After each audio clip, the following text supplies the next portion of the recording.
बिनिफ्राय बे गुबुन हारिया नुनानैहाय ओरैबायदि मोनसे प्रमान मोनदों बाहाय सानफ्रामबो मोनाबिलि समाव बाथि जोंखांबाय थायो आरोखि। बे मन्दिराव माखासे सिनारिफोर दङ जेरखम अन्थाइयाव बोरला थिर दङ ओमफ्राय बिमानि दुगैग्रा मोनसे गान्दै होनना बुङो बर'नि। नैबे सिलभान अन्थाइ बान्दोआवहाय गुबुन गुबुन बोसोरनि बायदि देग्लायबो नोंथांमोनहा नैबे फुजाखौहाय फालिदों बेनि बागै मा बुंगोन? दा जों फालिबोनायाथ' जोबोद गोबाव समनिफ्राय फालिबोनाय जादों। मथा मथि गिबियावहाय गुबुन हारिफ्रा बेहाय बाहागो लादोंमोन आरो दा गुबुन हारिफोर बाहागो लाखांनायनि उनाव बिसोरो माबा मोनसे प्रमान होननाय जिनिसखौ मोन्दों। मानि प्रमान होननाय जिनिसा माब्रै जोंहा हौरैहाय सोनाबहा एसे गोदो जों मोसौ गुमबाय बायबा जों नुदोंमोन, जों जोबोद मुल्यबान बुस्थु नुदोंमोन आरो गाहेन उवाल थफसि बायदि बायदि जिराद जों नुदोंमोन। बिनि उनावहाय आगानबो नुदों जों आरो बिनिफ्राय बोरला गावनाय बेखौबो जों नुदों। बिनिफ्राय गुबुन हारिया बाहागो लाफैदों, हा हुखौ लाजोब्बायमोन आरो दा बिनिफ्राय बे गुबुन हारिया नुनानैहाय ओरैबायदि मोनसे प्रमान मोनदों बाहाय सानफ्रामबो मोनाबिलि समाव बाथि जोंखांबाय थायो आरोखि। दा बे बाथि जोंखांबाय थानायखौ बिनि मेगनाव गोलैबाय नालाय बे गोसोआव सानखांबाय जे हाब बाहाय माबा मोनसे जिनिस दं, दा बाहाय बिदिब्ला आं बाहागो लाना आं जानाय नंला, बेनाव गोसोआव सानखांनाय फैदों। दा बिनिफ्राय बियो ब्रह्म सिबियारिफोरनो फोरमायहैदों। बे फोरमायहैनानै बे ब्रह्म सिबियारिफ्रा दा बेखौ आखायाव लाफैदों। 2006निफ्राय बेखौ आखायाव लाफैदावबाय आरोखि। दा लाफैनानै बिनिफ्राय जों दा बेवहाय सादु नांगौ बा ब्राह्मण नांगौ होननानै बे कमिटि दालायनानै खालामबाय, जगार खालामबाय। दा बिनिफ्राय जों बाहाय बाहागो लाफैदों, ब्राह्मण स्वरुपै जों बाहाय खुलुमबोदों, सिबिफैदों। दिनैसिम जों 18 बोसोरसिम सोलिबोबाय। 18 बोसोरसिम सोलिनायावबो जों दिनै बेवहाय एसे नायथाव समायथावबो जों खालामनो हायाखै। अब्लाबो जों गिजि गब्लङावनो दिनै बिमा बिफाखौ जों खुलुमगासिनो दं, भगबानखौ खुलुमगासिनो दं आरोखि।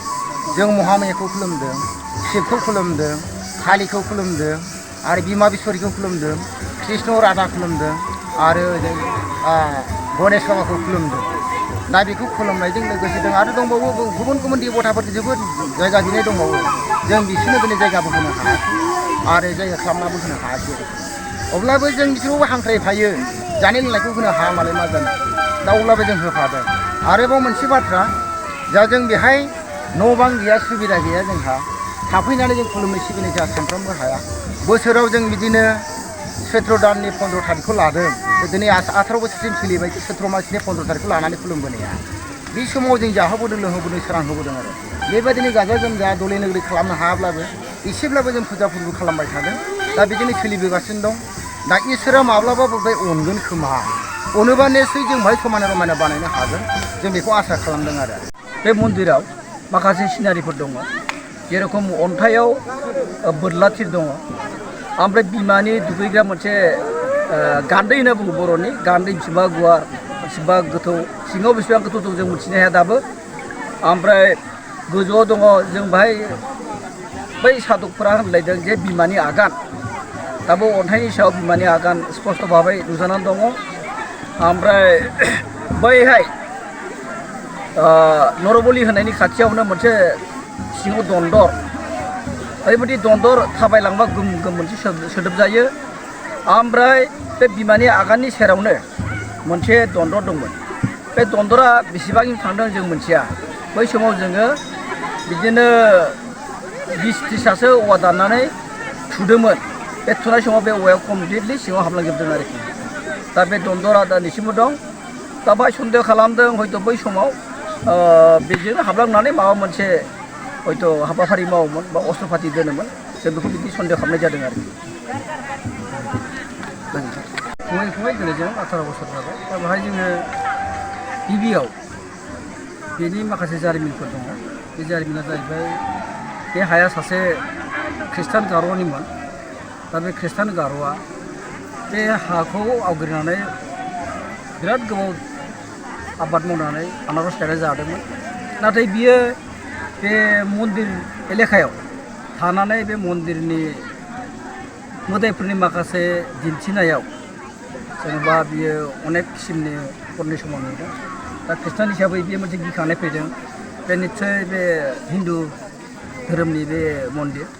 दा दा बियो जोंखौ बारंबार खावलायनायखाय जों बे एलेखाखौ लादों दा बे एलेखाखौ जोङो सेनानै लायाखै स्वयं बे सिसिल माराक होननाया गाव गोसो जानानै बेखौ नोंसोर लानानै मन्दिर स्थापित खालामदो मन्दिर लुफुंदो बे मोनसे गोथार थानसालि बेवहाय अनेक सिमांनो देखायबाय होननायखाय जों बे जायगाखौ लानाय जादों दा 2002निफ्राय जों बे बुंनायाव बे एलेखाखौ लानाय जादों ओमफ्राय गासै एलेखा जेनेबा नायगामि दं गुगुजरा दं दुलिगाव दं जिलापारा दं पलासपुरि सांमान्दा थिफाय ओनसोलाव जेसेबांनाखि साननो हनो गोरों मानसिफोर दङ दा जों बिथांमोननि माबाजों हेफाजाबजों जों बे अन्थाइ बान्दो महामाया मन्दिरखौ जोङो दिनैसिमबो फालिबोबाय थादों दा बाहाय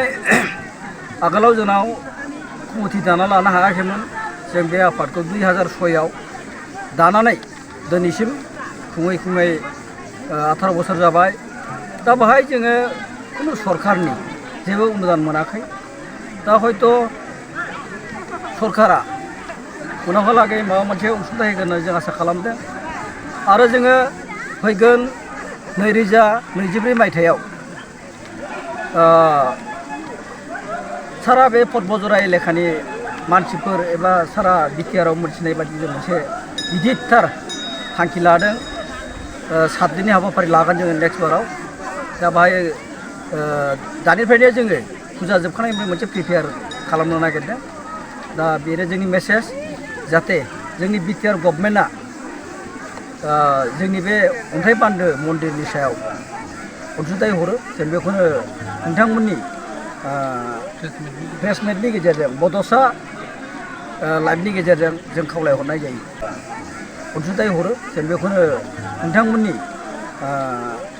प्रेस मिटनि गेजेरजों बड'सा लाइभनि गेजेरजों जों खावलायहरनाय जायो नोंथांमोननि नैबे अन्थाइ बान्दोआवहाय मा धोरोमनि सुबुंफोरा बाहागो लाफैयो बाहाय जोंनि बर' बाथौ ब्रह्म धर्म आरो माखासे बे एलेखायाव जेसेबां मानसिफोर दङ आरोखि ख्रिस्टान माहारिनि बिथांमोनाबो फैयो फैब्लाबो ओरैनो फुजा जानानै थाङो फुजा मेला सालिनानै थाङो आरो आदिबासिफोर दङ खाथियाव बिथांमोनाबो हेफाजाब होफैयो दा जों बेबादियैनो सोलिना दं आरोखि जों नुनो मोनदों नैबेवहाय गोबां अन्थाइयावहाय बिमा बिफा बायदिसिना रोखोमनि आगान दङ बेयो जाहैबाय अन्थाइ बान्दोआ जाहैबाय गोदो गोदाय जोंनि आबै आबौमोनहा जोंनो खिन्थालांदों बे खिन्थालांनाय बायदिब्ला बाहाय दाउखा राजा होननाय बे बान्दोखौ खोनानै ना सायोमोन दा बाहाय गावसोर मा होनो बिदिखौ सियाराव मावलायनोमोन हयथ' सियाराव मावलायनायनि गेजेराव मोनसे नांलाय खमलाय जादों दा बे नांलाय खमलायनि गेजेरावनो